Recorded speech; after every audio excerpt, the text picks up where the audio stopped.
Hi everybody. I have a couple of Froggy books to share with you today on Friday. One is called Froggy Plays Soccer. The other is Froggy Plays in the Band. They're both written by Jonathan London and illustrated by Frank Remkowitz. We've read a couple of Froggy books. There are so many, and they're all just silly and fun and neat to listen to. So this one, Froggy Plays Soccer, is about Froggy learning the very important parts of soccer and the most important rule. Froggy couldn't sleep. He looked out the window. The full moon was rising. It looked like a soccer ball. "Tomorrow's the big game," he said out loud. "If we beat the Wild Things, we win the City Cup." In the morning, Froggy was bursting to go. He pulled on his underwear. Zap. He tugged on his soccer shorts. Zeep. He snapped on his shin guards. Snap. Wiggled on his soccer shirt. Zlim. Pulled on his soccer socks. Zoop. And put on his cleats. Zup. Zup.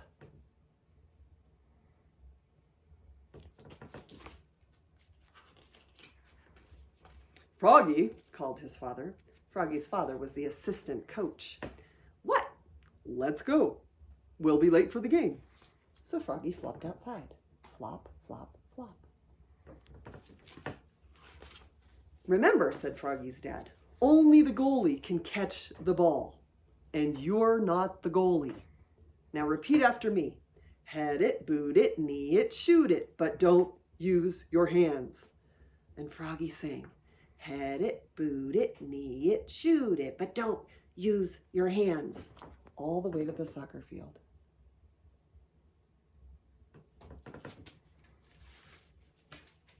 At the soccer field, the coach, Max's mother, said, "We're a team. We're the dream team. Hooray!" screamed the dream team. Soon the game was on. Froggy was doing cartwheels. Froggy was picking daisies, which are little flowers. Froggy was picking his nose. The ball bounced off his chest. He gave a mighty kick and missed the ball.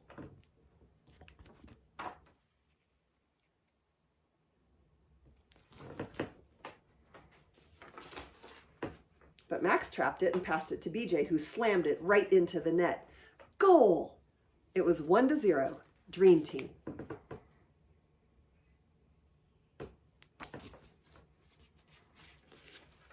Again, the two teams faced off. The whistle blew. The dream team charged down the field toward the Wild Things.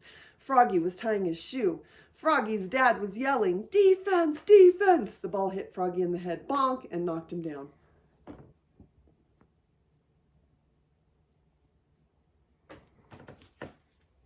He was great at defense. At halftime, the dream team held the lead. "Now remember," said Froggy's dad. And they all chanted together. "Head it, boot it, knee it, shoot it, but don't use your hands." The whistle blew and the second half started. A fly circled by. "Froggy!" called the coach. "What?" "Keep your eye on the..." Whap! That ball smacked Froggy right in the eye.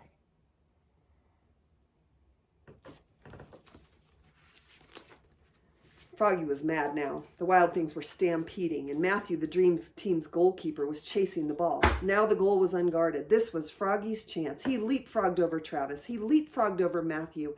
He leapfrogged over the Wild Things forward, who was firing the ball.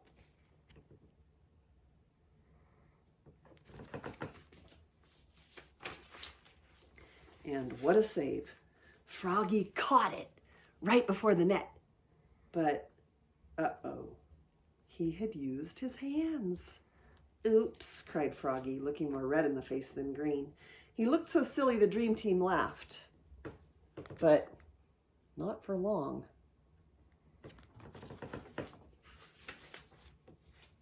The penalty for using his hands was a free kick at the goal for the Wild Things.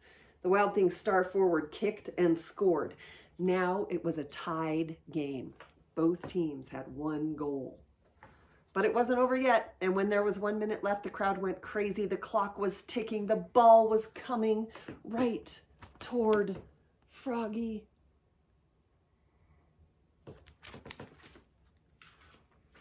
"Froggy!" yelled his dad. "What?" But Froggy knew what to do. He jammed his hands in his armpits. He stuffed them in his pockets. He stuck them in his mouth. Then he power kicked the ball so far down the field that it bounced over the goalie's head, smack into the goal. Yes, the dream team had won the city cup. They shouted and danced, and Froggy sang, head it, boot it, knee it, shoot it, but don't use your hands.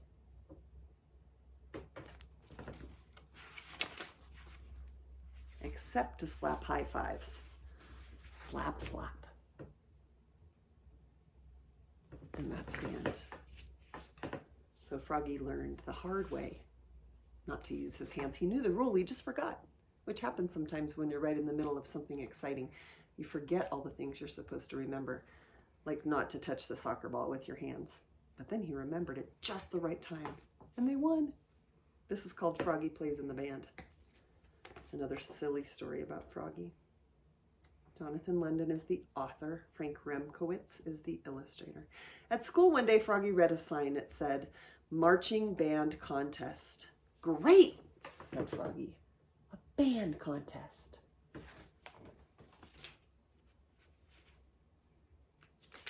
He flopped over to see Miss Martin, the music teacher. Flop, flop, flop. What's the big prize? Asked Froggy. It's a surprise, she said. If you and your friends start a marching band and compete against other schools in the Apple Blossom Parade, you can win the prize.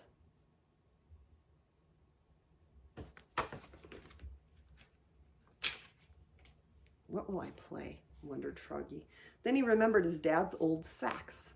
And after school, he flopped up to the attic, flop, flop, flop, and started blowing his dad's horn. Honk, bleep, screech.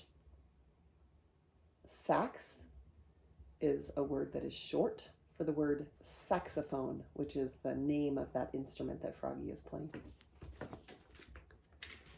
Froggy, called his dad. What? Quiet, please. I'm on the phone. I'm on the phone too, cried Froggy. The saxophone? Honk.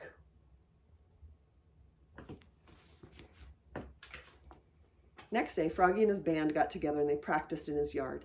Max on drums, kaboom! Leah on triangle, ting-ling-ling. Emma on recorder, tweedledee, and Hannah, her twin, on cymbals. Clash!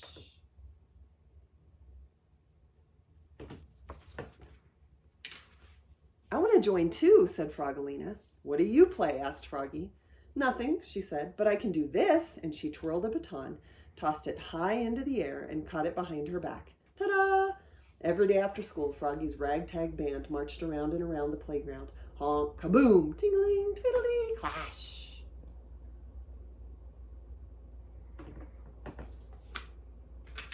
And every day Miss Martin told them the rules for marching. Don't look left, don't look right, and don't stop for anything. What if you have to go to the bathroom? Asked Froggy. Don't stop for anything, commanded Miss Martin, or everybody behind you will crash into you. 3 weeks left. 2 weeks. 1. Froggy practiced marching everywhere, even in his sleep.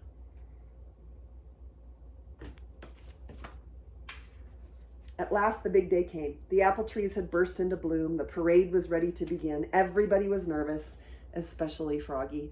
Miss Martin said, now remember, don't look left, don't look right, and don't stop for anything.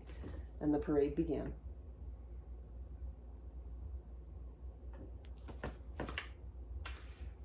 Being the youngest, Froggy's band marched in front, led by the majorette, the one and only Froggalina. Froggy, called his father. He was jumping up and down on the sidelines, but Froggy didn't look.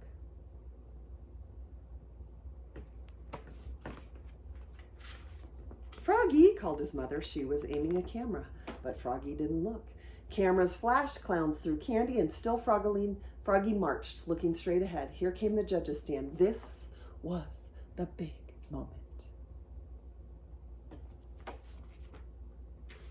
Froggalina twirled her baton. She tossed it high into the air, and Froggy thought, don't look left, don't look right, and bonk, her baton hit him on the head and knocked him down. Oops, cried Froggy, looking more red in the face than green. Oof, clang, crash, and the rest of the parade piled on. So she threw that baton up into the air to do a trick with it, and then she missed it on the way down, and it hit Froggy right in the head. And he fell on the ground. "Froggy," called Miss Martin. "What?" came a muffled cry. "Are you all right?" Froggy crawled out from the bottom of the heap and said, "Don't stop for anything," and started to wail a wild swamp tune on his saxophone. So he just got right up and started playing the music again. The rest of his band joined in, and everybody danced in the street. And when the judges' vote came in, Froggy's ragtag band had won a special award. Coolest marching band at the Apple Blossom Parade. "What's the big prize?" asked Froggy. "This is," said Froggalina, and she gave him a big, juicy kiss right on his cheek. Eee!